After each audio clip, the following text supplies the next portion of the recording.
During my wedding, my fiancé Mark's old girlfriend, Chloe, showed private pictures of them together on a large screen. Everyone watching was stunned. I went up to her, very angry.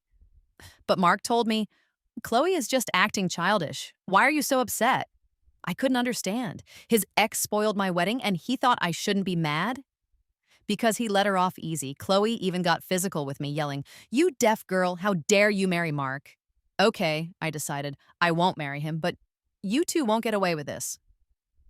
At my own wedding, the big screen suddenly started showing pictures of Mark with Chloe. The person running the event quickly shut it off, but everyone had already seen. Standing on the stage, I looked down at Chloe sitting at a table. She wore a white dress, like she was the bride. I was furious. I walked over and slapped her. Mark saw it and shoved me hard, asking, Chloe's just being silly. Do you need to be this mad? I nearly fell down. I looked at Mark in disbelief. Chloe held her cheek where I hit her, tears filling her eyes. Mark, she cried, I hope you'll be happy. I can live without you. Tears fell as Chloe ran off sadly. Mark immediately wanted to go after her. Mark! I called out, my voice shaking. The wedding just started and he was going to leave me here in front of everyone? Mark stopped for a second, seeing the situation, but only paused briefly. He turned back and said, Let's delay the wedding for half an hour. I'll be right back. I watched, shocked, as he left. My parents came to comfort me. They told me to be patient and wait. But I had a feeling Mark wouldn't return in 30 minutes. And he didn't. An hour went by and he was still gone. I felt like a fool in front of everyone. Sorry, everyone, I announced. Today's wedding is now a birthday party. It's my 25th birthday today. Please enjoy the cake. I'll return all the wedding gifts later. I hope you have a good time. I did my best to keep things calm for both families. After the guests left, Mark's mother went home without a word. My parents were very angry. I tried to comfort them. After taking them back to their hotel, I felt completely worn out. I couldn't stop myself from calling Mark. It took 6 tries before he answered with a video call. When the camera showed his face, Chloe was right there beside him. Mark, you need to come back, I said. The wedding is a mess. Anna will be mad. Chloe just laughed nastily. She really tries hard to please you, she sneered. My heart hurt. I didn't want to hear them anymore, so I quickly ended the call. 30 minutes later, Mark called me back, but I didn't pick up. That night, I stayed with my parents at their hotel. After midnight, Mark called again and again, but I silenced my phone. The next morning, my parents looked at me, worried. I forced a smile. Mom, Dad, you should go home first. I can handle this. My mother felt bad for me. You dated him for 3 years, she said, clearly unhappy with Mark. You even got the marriage license. I hugged her. Mom, I'm sorry the wedding was ruined. I'm going to divorce Mark. My parents lived far away for work and had come back just for my wedding, only to see me embarrassed. They were understanding people and saw how Mark had hurt me, so they supported my choice. But they worried I'd be too sad alone and wanted to stay. It took some effort to convince them to leave. My parents love me so much. I didn't want them to see my pain and suffer too. When I got back to my apartment from the airport, Mark was there waiting. His hair was damp and he was wearing a suit, looking like he'd just showered. Anna, this is for you, he said, handing me a box. Inside was a blue gem necklace. I just looked at him silently. He had often done this before, get me angry, then give me jewelry, like hitting me, then offering candy. I used to fall for it and let him make it better. But things felt different after last night. It's too expensive, I said. I can't take it. Mark smiled like it was nothing. We're married now. What's mine is yours. Why can't you accept it? I stared right at him. He finally gave in. Okay, I'm sorry, honey. I was wrong last night. You know, Chloe and I were together for 6 years. She couldn't accept our marriage right away. I was worried she couldn't handle it. So you just left me? I asked him straight. Mark frowned, annoyed. I already explained it. What more do you want? My heart sank. I want an apology. What? Chloe set up that screen yesterday to embarrass me. I know she gave them the photos. She hurt me. Shouldn't she say sorry to me? Mark looked unhappy. Anna, don't make such a big deal. I told you. Chloe just doesn't understand things. My heart felt broken hearing him defend her. There's some trouble at work, he said suddenly. So I can't go on the honeymoon trip with you today. We'll talk later. Mark adjusted his suit and walked out. I didn't even get a chance to mention divorce. Mark was an older student I met in college. The school introduced us at an event 3 years ago, and he pursued me strongly. Back then, I thought he was grown up and caring, so getting together felt natural. Later, looking through old school forums online, I learned Mark and Chloe were once a famous couple at school. They dated from their first year until 2 years after college, breaking up because they didn't get along. 6 years together was a long time, but that wasn't a good reason for Mark to leave me during our wedding. As I thought about it, I called Sam, Mark's assistant. Is something wrong at the company? Sam sounded confused. No, Mark planned everything so he could go on the honeymoon with you. Okay, I understand. Thanks for your help, I said. I packed my bags and moved back to my own apartment. After calming down, I went back to school to work on my modeling projects. I kept my phone off during this time. When I finished working that evening, Mark was waiting at my door. As soon as he saw me, he looked impatient. Anna, can you please stop causing trouble? I looked at him calmly and mentioned getting the divorce papers ready. Mark seemed to think it was funny. He asked if someone like me from another country or with a disability could really do better without him. He pointed to the hearing aid behind my ear. I lost my hearing from a fever as a child and use it to hear. Mark knew this since we met. He used to say I was brave and positive, but now he used my weakness to hurt me. It made me very disappointed. I told him sincerely I wasn't just being difficult, but Mark was sure I'd come back to him. He acted like it was just a small fight, even offering to have another wedding. He sounded like he was looking down on me, like I was lucky to be with him. I told him the truth, but he wouldn't believe me. Mark made fun of how I lived, asking if my clothes were from a cheap store. He pointed out I never wore fancy brands in our 3 years together or carried anything but simple cloth bags. He even mentioned my parents wore simple clothes at the wedding. He made guesses about my family's money and my hearing disability, thinking my wish for divorce was just me being difficult. His words were so silly they almost made me laugh. I moved back from China when I was young. Where I grew up, people cared more about being comfortable than wearing brand names. I never cared much about designer things. As for bags, I liked practical cloth bags because they were simple and good for the environment. I never thought Mark would judge my whole life based on these choices.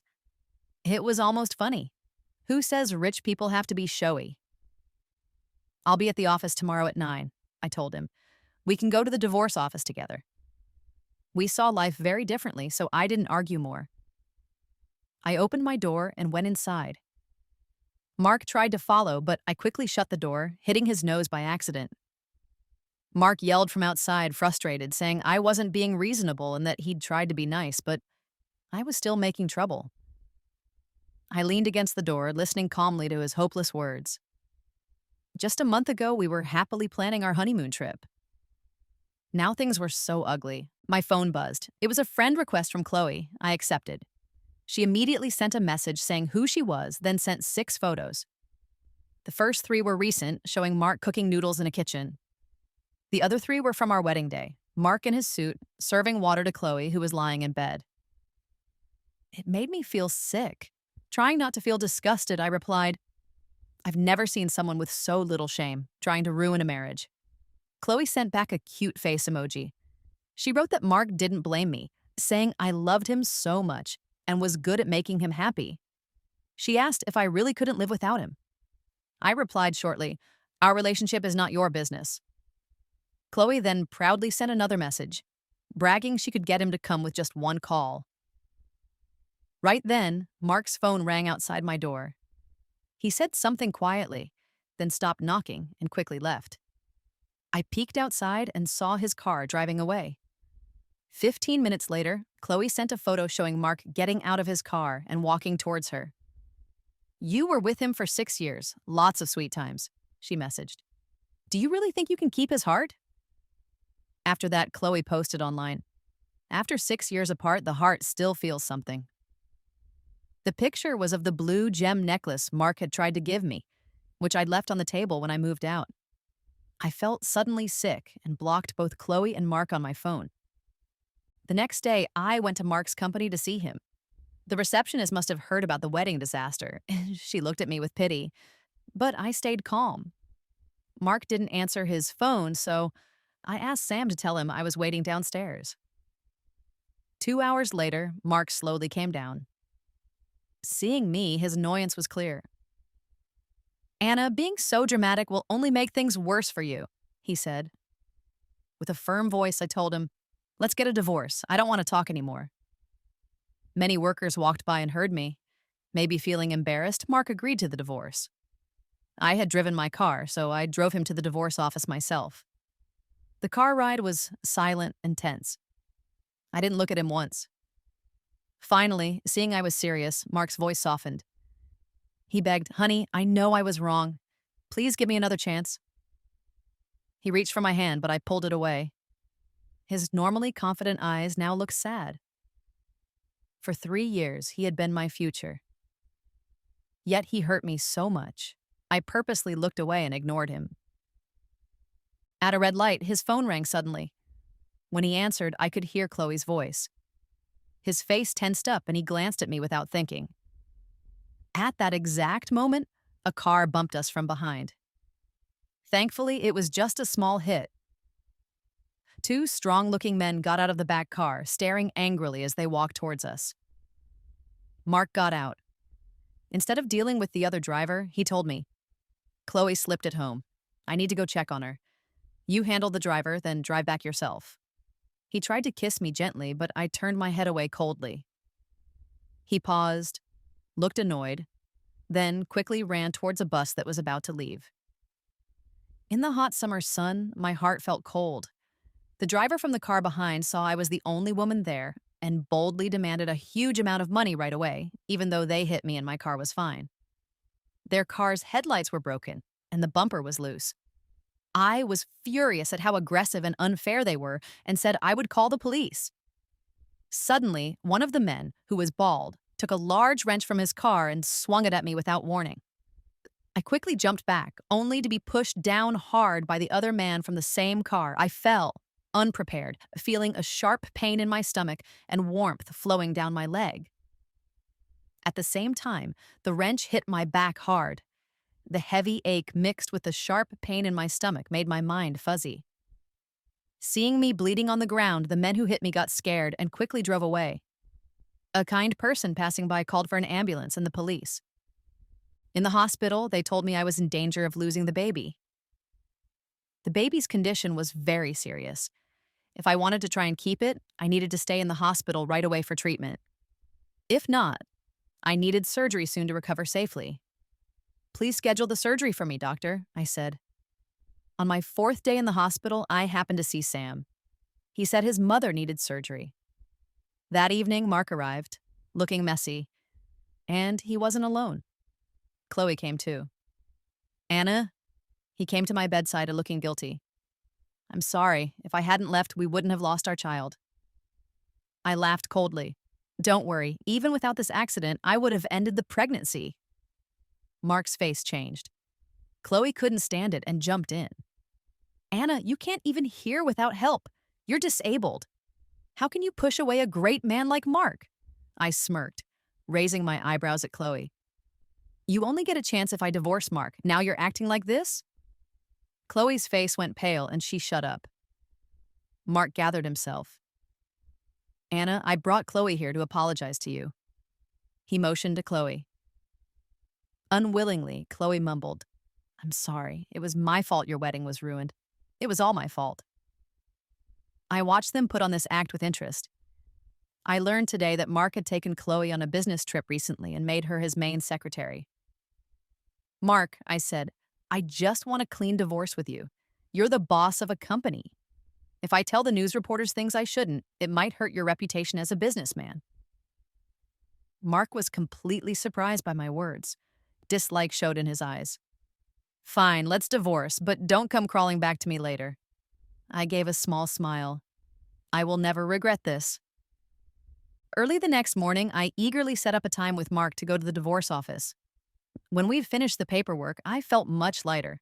Chloe got out of a car to meet the newly divorced Mark, looking very happy. As we went our separate ways, Mark turned to me. How will you manage without me? Once I felt better, I threw myself into my work. The math modeling work for the dam my professor designed was almost finished. The government was going to ask companies to bid on building it, and many companies wanted to meet me to get the dam construction details. Anna, the one company wants to meet you. When are you free? The one company, founded by Mark. I didn't know they were trying to get this project too. To save time, I told my assistant, Jack, to tell all bidding companies to meet together. No private meetings. The meeting was in a conference room at the school. When I walked in, the leaders of all the bidding companies were there. Building this dam was a huge project, costing about $4.5 billion. Ari, companies bidding on public projects like this could make good money and also get a good name. So, the people there were all important bosses. Anna, Chloe, and Mark sat together near the front. When they saw me, they looked annoyed. This isn't a place for you, Chloe said, thinking I was there to cause trouble. Mark stood up, walked over, and warned me. Anna, we're divorced now. Don't mess up my business. I chuckled. Mark, it's only been 2 months and you're still so sure of yourself. Mark stared at me, suspicious. Jack came over. Mark, please sit down first. Anna will explain everything. No private meetings. Mark looked confused. Jack introduced me. Hello, everyone. This is my PhD advisor, Anna. She is the main engineer in charge of the math modeling for this dam project. She will share the necessary information with you all. Mark and Chloe's faces changed instantly. As they stared at me, shocked, I walked to the front and started explaining the project details. When the meeting was over, Mark rushed up to me. You're the chief modeling engineer? How old are you? I asked back calmly. Mark, haven't you heard of smart young people? My father is famous in math, and my mother is well known in construction. Growing up around them, I loved math from a young age. I skipped grades and got my PhD early. After finishing school in China, my parents suggested I come back here to work as a professor at a university and do some math modeling work. Maybe because I loved math my whole life, Mark was my first real love. I didn't know much about relationships and didn't notice how Mark often ignored important parts of my life. He never asked about my family, never cared about my work, and never included me with his friends. Looking back, the sweet moments also came with him not really caring. Luckily, I have nothing to do with him now. I turned and walked away. From behind me, Chloe questioned, She must be lying. Isn't she only 25? She's younger than us. Who does she think she's fooling? To celebrate finishing my work, the school leaders held a dinner party that evening. By chance, I ran into Mark there. He was dressed nicely, walking with a group of important-looking people. When he saw the school leaders, he came to our table to say hello. He looked surprised to see me. The school leader who had introduced me to Mark years ago was there too. As Mark sat down, the leader started talking. Mark, I know Anna is a talented young woman. I introduced you two hoping for the best. You dated for 3 years, and I was glad things seemed serious. But I didn't expect you to act so confused at the wedding. Did you know she's actually a PhD professor the school hired for a high salary? Mark looked stunned. She's so young. I always thought she was just an exchange student. The school leader frowned. Who said she was an exchange student? She's a math modeling expert, worked on many projects, has several patents. She could live off those alone. And both her parents are famous professors. Mark's face showed total disbelief. I, on the other hand, felt a bit silly, realizing Mark must have thought I had problems and wasn't very smart because I dressed simply, assuming I was a poor exchange student. Teacher, Mark and I are not together anymore. Let's not talk about the past, I said. At the end of the party, Mark insisted on driving me home. I politely said no and called a taxi instead. But when I got home, Mark had gotten there before me and was standing at my door. Honey, He greeted me, acting like he forgot we were divorced. I looked at him calmly, smiling slightly to mock him. Mark, we are divorced. Mark tried to take my hand, but I pulled away like he was something dirty. Honey, I regret it. I haven't stopped thinking about you these past 2 months. Can we get back together? I found it funny. When we divorced, he said I would regret it. Now it seemed he was the one regretting. Whether he really felt that way or just wanted something, I couldn't tell anymore, and I didn't care. I didn't want to go back. I firmly refused him. In the days that followed, Mark kept showing up in my life. When I was working in the lab, he'd wait outside with flowers. When I taught my classes, he'd sit in the back like a quiet student, watching me. He even appeared at my house in the morning with breakfast. His constant presence was annoying. When Mark showed up again, I told him directly, I won't interfere in the bidding. It all depends on how good the one company is. Mark's face fell. Anna, I truly regret what happened, and it has nothing to do with the bidding. After a short silence, I looked up, my eyes calm but firm. But I don't love you anymore. Mark's eyes looked sad, and he didn't come see me the next day. However, that night, I got a call from an unknown number. It was Chloe, crying on the phone, asking me to pick up Mark from a bar and take him home. I thought it was strange and hung up immediately. The next day, Chloe came to the school to find me. She pressured me, hinting that I could easily influence the bidding process with my contacts. She suggested I should help Mark because we used to love each other. Feeling tired of it all, I started to leave for my class. Chloe desperately warned me, "You'll regret not helping." I stopped, turned back to look at Chloe, saw the anger in her pretty face, and smiled. Since they were determined to make my life hard, I decided to act first. Before going into my classroom, I posted the messages Chloe had sent me online, along with pictures of her and Mark. By acting quickly, I not only stopped the rumors she might spread, but also showed everyone what she and Mark had done. With this incident out in the open, the chances of Mark's company getting the contract seemed very small. Soon, the school was having its anniversary celebration. Following Jack's advice, I bought some nice clothes. On the day of the party, I wore a formal white evening dress and joined other past students for a happy time. Someone came towards me, and Mark's eyes focused on me. Anna, you look beautiful, he complimented. I just raised an eyebrow. I knew I looked okay. I just usually didn't spend much time on dressing up or makeup. Mark's face softened a little. He explained that Chloe had spread the rumors online without him knowing. I shrugged, not caring. Doesn't matter, I still got back at you both. Chloe had posted lies on the school forum, saying I left Mark after becoming successful, used him, and spent his money. In response, I showed proof of her ruining my wedding and Mark's affair. Jack also posted about my accomplishments to show I was successful before I even met Mark and had plenty of savings. I had proof, including photos of Mark and Chloe at a hotel on the same dates I was in the hospital after losing the baby. This finally silenced the nasty pair. Mark looked full of regret. Can we still go back? He asked. I acted surprised, remembering how he claimed to love Chloe deeply for 6 years. You regret it, Mark? Can you give me another chance? A young man with intense, powerful eyes and bright features that still looked a bit boyish appeared. It's you, he said, surprised. Anna, he shouted excitedly. The school leaders looked at each other, then asked me, Anna, do you know Leo? I smiled at Leo. We actually met when we were teenagers. My parents thought my school's math wasn't fast enough, so they sent me to a tutoring class in China during holidays. We met there and later again at an international math competition. After that, my PhD work got busy, and I lost touch with him. Leo was much more excited to see me, coming forward to give me a tight hug. It's so great to see you. I was happy too, after all this time. The school leaders were right. Leo was clearly a brilliant student. While we were chatting happily, Mark, who was standing nearby, looked very unhappy.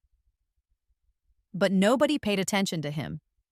Since I posted about the incident with him and Chloe online, his reputation had dropped badly. Even teachers who used to be proud of him now acted like they didn't know him, including the school leaders. Mark looked like he wanted to join our chat, but Leo and I only talked about math problems, so he couldn't say anything. After a bit, Chloe, all dressed up, came looking for Mark, but he avoided her with a serious face. When the party ended, Leo still wanted to talk more. He kept asking for my phone number, worried. Anna, you won't suddenly lose contact with me this time, right? I shook my head. I'm working at a university now. I signed a contract and won't leave for 5 years. Realizing he might seem too eager, Leo smiled apologetically. We'll meet tomorrow then. Later, I found out that Leo had applied for a teaching job at a university and became my colleague. He even rented the house across the street from mine, becoming my neighbor. I'm not great at cooking, so naturally he started cooking for me every day. Soon, besides work, he was almost always with me. I'm not stupid. I could tell he had feelings for me. I had just ended a bad relationship and didn't want to rush into another one. Luckily, Leo didn't push it, just discussed math problems with me daily. I found this kind of life really nice, but Mark was still hanging around sometimes. The one corporation lost the chance to bid for the dam project, which was a big blow to Mark. I heard from colleagues that he spent a week drinking at a bar and even broke up with Chloe. I'm a direct person. Since we were divorced, his problems weren't my concern. I just wanted to focus on my research. But trouble was quietly building up. The accident happened as I was walking out of the elevator like usual. A man in a gray jacket suddenly came at me with a long knife. I jumped back instinctively. I dodged frantically left and right in the small elevator space. It's all your fault. It's all your fault. You took my place. I recognized him, one of the PhD students hired around the same time as me. He had studied at a top university but worked on math modeling here. The school leaders felt he wasn't creative enough for the job. You idiot! Go to hell! He yelled, swinging the knife at me again. This time it cut my arm. Blood poured out instantly. I screamed for help, but no one was around. As he swung the knife a third time, aiming for my head, a man in a suit rushed over and pushed him aside. Anna, run! Run now! For a second, I was frozen. It was Mark. The attacker's eyes were red with fury, and he fought wildly with Mark. I saw the janitor appear at the elevator entrance. She ran out and grabbed her mop, hitting the attacker hard. The attacker yelled in pain, turned, and glared at me with hateful, murderous eyes, like he wanted to tear me apart. Mark held him tight, stopping him from getting free to attack me. Just then, I heard the sickening sound of the knife going into Mark's stomach. It made my skin crawl. Almost right away, blood came from the corner of Mark's mouth, but he still looked at me and smiled weakly. My blood ran cold, almost forgetting the danger. Thankfully, school security guards rushed in then and stopped the attacker's crazy actions. As we waited for the ambulance, I pressed hard on Mark's wound. Mark, don't die, please, I begged. Mark weakly squeezed my hand, his eyes fixed on mine. Anna, can you forgive me? I replied calmly. You can only earn my forgiveness by staying alive. Mark was rushed to the hospital for emergency surgery. The PhD student was arrested. When Leo arrived, I was standing outside the operating room, covered in blood. Your arm, he said, worried. I glanced at my arm, now wrapped in bandages, cleaned and stitched up. It's okay. Leo stared at me with concern, his eyes also fixed worriedly on the lit-up operating room sign. After 5 long hours, the tired doctor came out. The patient's will to live was strong. If he could safely get through the next 24 critical hours, everything should be okay. Leo and I both sighed with relief. Just as we were about to leave after arranging for a helper for Mark, Sam, and Chloe rushed over. Seeing me, Chloe tried to come over and slap me, but Leo stopped her, grabbing her wrist. Chloe screamed in anger. You evil woman! Hasn't Mark suffered enough because of you? He risked his life for you, and you want to leave just like that? Life isn't that easy. I watched Chloe's meltdown coldly and signaled to Leo for us to leave. Leo pushed Chloe away and quickly caught up with me. On the way back, he hesitated, but I knew what he wanted to ask. Would I go back to Mark now that he risked his life to save me? I shook my head firmly. No, I said. I wouldn't feel like I owed Mark my life in that old-fashioned way. There are many ways to repay kindness, and I wouldn't choose one that made me feel sick inside. Back home, Leo helped me wash up since I couldn't move my arm much. His face was red the whole time. He looked quite cute. Waiting through the next 24 hours was hard, but when we heard Mark had woken up, Leo and I went to the hospital together. Mark's face turned even paler when he saw Leo and me walk in together. I went to his bedside and told him he shouldn't think about repaying favors or I would lose respect for him. With that, I ended any hope Mark might have had. This time, he saved me, which canceled out all the hurt he had caused before. Our score was even. Holding on to hate is tiring, and I didn't want to waste energy on someone not worth it.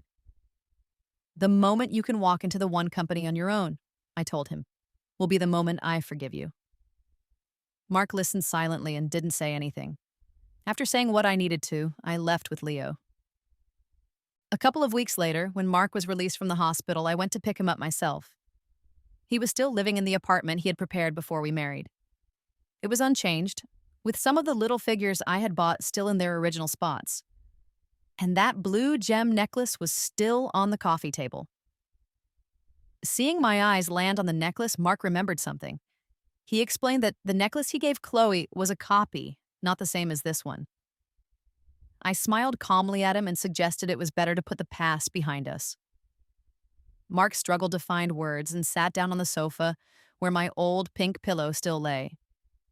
I called a housekeeper for him, telling him to rest at home until he was fully recovered. When the housekeeper arrived, I left.